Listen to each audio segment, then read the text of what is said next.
Okay, well, welcome everyone. I am Chris Voparil. I'm on the graduate faculty of the PhD program in interdisciplinary studies here at Union Institute and University, and I'm affiliated with the Institute for Social Justice. We are very pleased to have as our guest today, Dr. Paul Taylor, who is the W. Alton Jones Professor of Philosophy and Professor of African American and Diaspora Studies at Vanderbilt University. Among other areas, he specializes in the philosophy of race and race theory. And in addition to many books and articles, he is author of Race, a Philosophical Introduction, which now is in its third edition. Well, welcome, Professor Taylor. Thank you so much. It's a great pleasure to be here with you. Okay, so let's get right into it. As you note in your book, all of us develop a practical understanding of race and what we mean by it through navigating the world. Yet, as soon as we try to pin down definitions and answer any of the vexing questions, we find ourselves in a conceptual muddle pretty quickly. So I think we can just start with our question, what is race? That is a very good question to get us launched here. I'm going to defer answering it very briefly, just to dwell for a moment on the setup that you offered us, right? So there's a way in which race talk is not interestingly different from any other kind of talk, right? We argue about the meanings of all kinds of concepts. People get confused and use words in different ways. That's a perfectly straightforward and fairly common feature of human social interaction and human communication. So to some degree, this is familiar. The thing with race is that it raises the stakes of that basic feature of human interaction and human social life and human communication in really striking ways that are striking in part because they've had such a profound influence on human life over the last several centuries. So I want to put that in the background because it will frame the kind of answer I give to your question. Finally, to answer the question, what is race? Different things to different people, different things in different contexts. And so the kind of I want to be clear about the kind of answer I give. It's an answer that comes from the perspective of social theory. This is the kind of answer one gives when one is trying to refine ordinary language or vernacular languages to tease out some conceptual resources that allow us to make sense of the world. I'm not trying to do what the dictionary people do and tell you what people actually mean in the world by it. Some people will mean what I'm about to say, but I'm offering you a social theoretic concept that allows us to map the terrain in something like the way sociologists do and social anthropologists do. End of preamble. Race is a principle of social differentiation. It is one of many such principles: class, gender, ethnicity, and so forth. It's a principle that functions by appeal to a very specific mechanism. Unlike class, unlike ethnicity, unlike gender, it's a principle of social differentiation that assigns generic meanings to human bodies and bloodlines. It's a principle of social differentiation that it privileges judgments about human appearance and ancestry to sort people into categories that we then do things with. Now, different people do different things with them. The problem with race is that most often people do horrible things with them. People like me want to keep talking about race in part because the horrible things have created social patterns that it will pay us to track, and we can use the language of race to continue to track those patterns and to push back on the horrible things. Thank you. There's a lot there. Excellent. But clearly the assigning of generic meaning to human bodies and bloodlines, gives us this working definition. And I like the way that you refer to race talk, hyphenated, as a way of keeping words and things or entities, connected. Because we know from some of our philosophical background that that's how language works. But it always leaves the question then as a follow-up: do races exist? Are they real?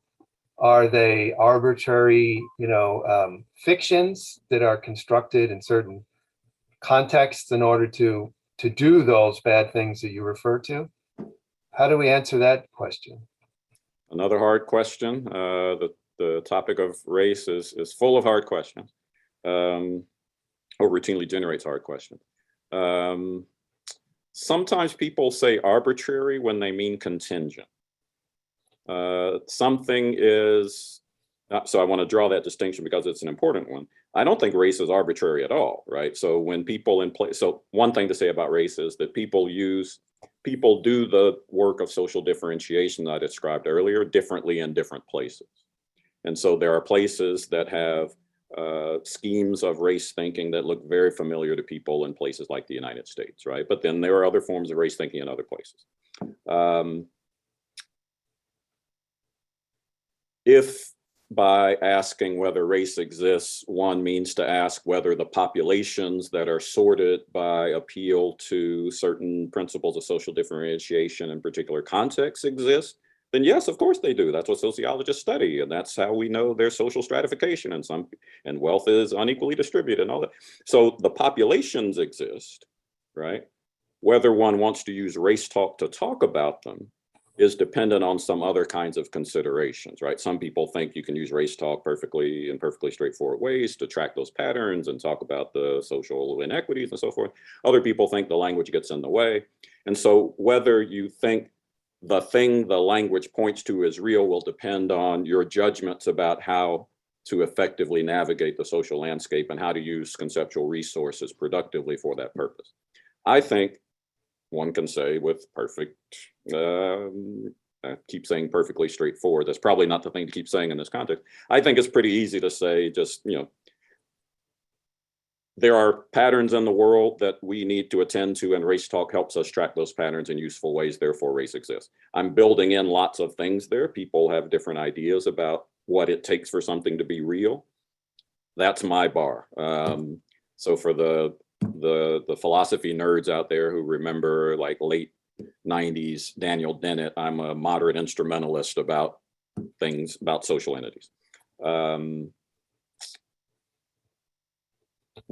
So I want to go back to the distinction between arbitrary and contingent.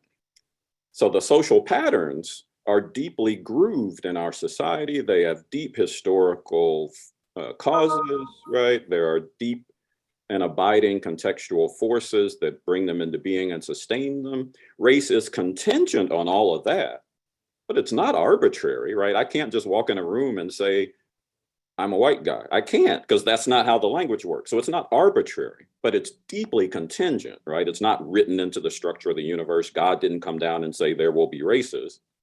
So it's contingent, but it's not arbitrary.